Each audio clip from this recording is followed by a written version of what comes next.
Hi guys, and welcome to the channel. Today we listen to some seriously deranged Reddit confessions. In college, I was pretty good friends with a group of guys because we all liked the same kind of music, and I supported the band a few of them were in. I was strictly platonic with all of them, but I got the impression at least two of them had crushes on me during our time at school, and I diplomatically tried not to lead any of them on in respect to our friendship in the group dynamic. Years after college ended, the only one that I remained fairly close to admitted, while drunk, that the whole lot of them had a running bet for years of who would be the first one to sleep with me. But they eventually called it off because one of them expressed a legitimate romantic interest in me, and they, I shit you not, wanted to protect his feelings. It's ruined a lot of college memories for me. A friend in high school once told me about his relationship with his dad, how much he hated him, and then started talking about how he knew how to kill him without leaving a trace of evidence. I thought he was just being an angsty teen, talking shit. Saw in the news a few years later the dad had died, and there was a lot of mystery surrounding the cause of death. One day I woke up from a nap to my boyfriend at the time sitting on the bed next to me, kind of leaned over me, looking at my face. He got this weird guilty look on his face that was kind of creepy. I quickly sat up and asked him, "What's up?" He answered, "Sorry, I feel kind of bad. But is it fucked up if I was imagining strangling you to death in your sleep?" And he wasn't joking. He was dead on serious. Scared the crap out of me, instantly became the ex-boyfriend. Later I found out he was hurting animals too. This was relayed to me by two close male friends. I had a guy friend, part of the group the other two were in, who offered to be my date to prom. I was very sweet and also super naive at the time. Guy friend suddenly stops talking to me a week before prom, out of nowhere. I was gutted and assumed I had done something wrong. The other guys wish me a happy prom, but they say original dude had stuff to take care of. I'm upset, but I go to prom alone and have a great time. A month later, I find out the dude who was going to take me was drunk with the other boys. I guess one of them was joking around and saying, "She's so excited, you better get your tux out," etc. Prom date turns and says, "I've got all the drugs I need. She won't remember a thing." Turns out they all beat the hell out of him and warned him away from me. Edit. Holy upvotes Batman. Thanks everyone. There is one other story where these guys sadly knew what was up before I did. A friend of mine who previously told me about his crush on me admitted to having a folder with the few pictures that were available of me on his phone. There were plenty of screenshots of our conversations too, and that he's pleasured himself when thinking of me. It was borderline obsessive. I'm not sure how this was supposed to be flattering or a way to flirt. Plus, I was already in a relationship, so it felt all the more weird and creepy to confess that, and I really could have done without knowing that. Needless to say, saying something so personal and strange ruined that friendship for me and made me really uncomfortable. More a creepy situation and realization rather than a confession. At the time, me and my friend were 14, her, and 15, me. We both went to the same church. She told me her boyfriend was older than her, and he was coming to visit and spend time with her family from abroad. Her boyfriend turned out to be 27. I remember being really bothered by this, but didn't really know why. It bothered me for ages, right up until they broke up when she was 16 and he was 29. She was always a little screwed up after that relationship. I knew they fooled around a lot, in her words, but I couldn't say to what extent. She wouldn't talk about him. That same year was when I realized the church I went to was actually quite culty and problematic. So yay, I think the creepy part was mostly in realizing that my environment was complicit with illegal age gap relationships, and that not a single adult thought it might be a good idea to report that or confront her parents about it. I'm 30 now, and I feel sick thinking about how this affected her as an adult. We no longer speak, and she's developed a very insular personality. Chapter 2. What is the most haunting deathbed confession you know of? One of my uncles confessed to having two other children with another woman. He thought he was going to die from COVID, and I guess he felt he needed to come clean. He didn't die. That was back in 2020, and there's still a ridiculous amount of drama happening over potential inheritances and whatnot. Edit. Yes, it absolutely is hysterical he got a second chance to live after admitting to having a second family. No, my uncle is not a bad person as far as I know. We never interacted much because his English is bad and my Mandarin is atrocious.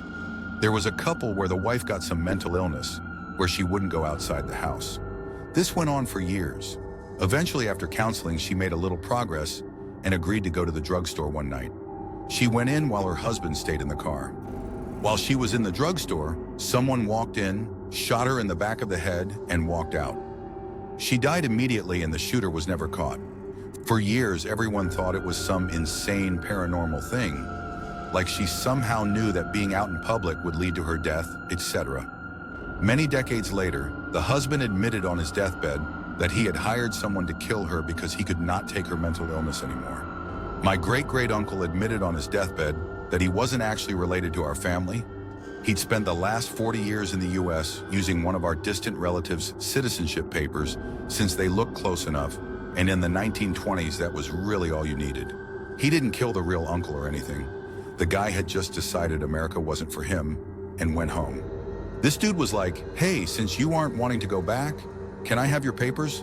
And that was that.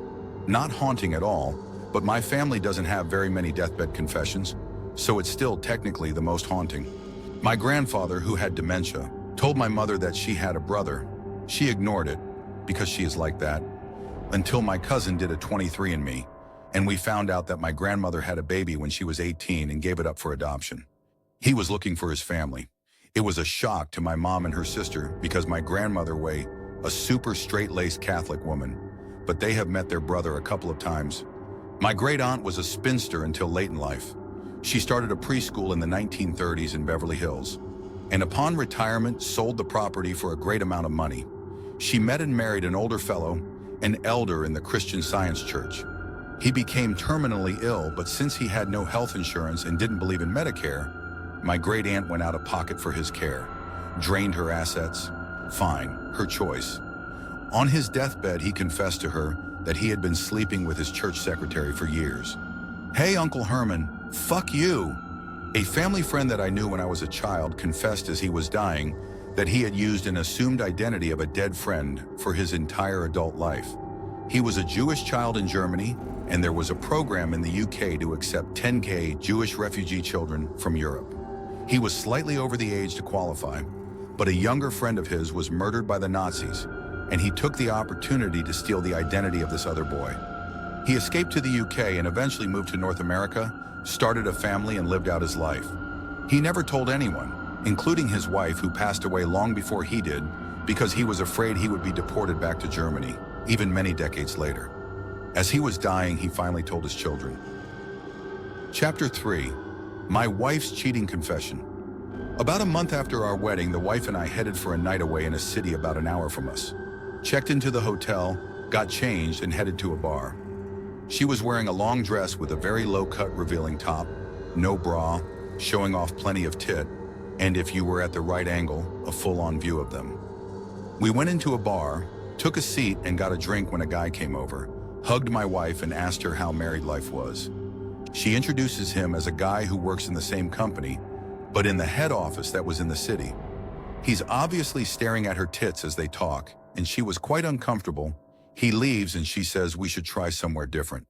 He returns with a drink for us, hangs around for a couple of minutes, taking every chance to look down her top. He soon returns to his table, and I notice the group of them looking over and laughing, obviously telling his two mates how he saw his co-worker's tits. We finish our drinks, and the wife is insistent that we move bars. That was the last I heard of him for about 4 years. One day out of the blue, my wife admits to sleeping with someone. I still don't know why she chose that particular time to tell me. I asked who, where, when, and how it happened. Turns out it was the fucker in the bar. 4 months before we got married, at the company Christmas party, they slept together. Slipped off to his room and let him have her. So I was sitting in the bar that night. We met him thinking he was just trying to see her tits. Little did I know that he'd been sucking them a few months earlier. He was obviously telling his mates when they were looking over and laughing. My husband and I have been together almost 20 years. We get along good, but the spark in our bedroom has been almost gone for a few years now. We have sex just a few times a year. All right, so the cheating.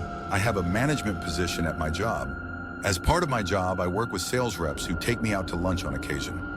Long story short, after too much wine and no self-control, I started going to a hotel after lunch with an attractive 26-year-old sales rep. It happens once every few months and the sex is amazing. My husband has no idea. Thanks for watching, guys. If you enjoyed the video, please hit that like button and don't forget to subscribe. We upload new content every day. Leave a comment to let us know where you're viewing from and let us know your opinions on these horrifying confessions. Much love, guys.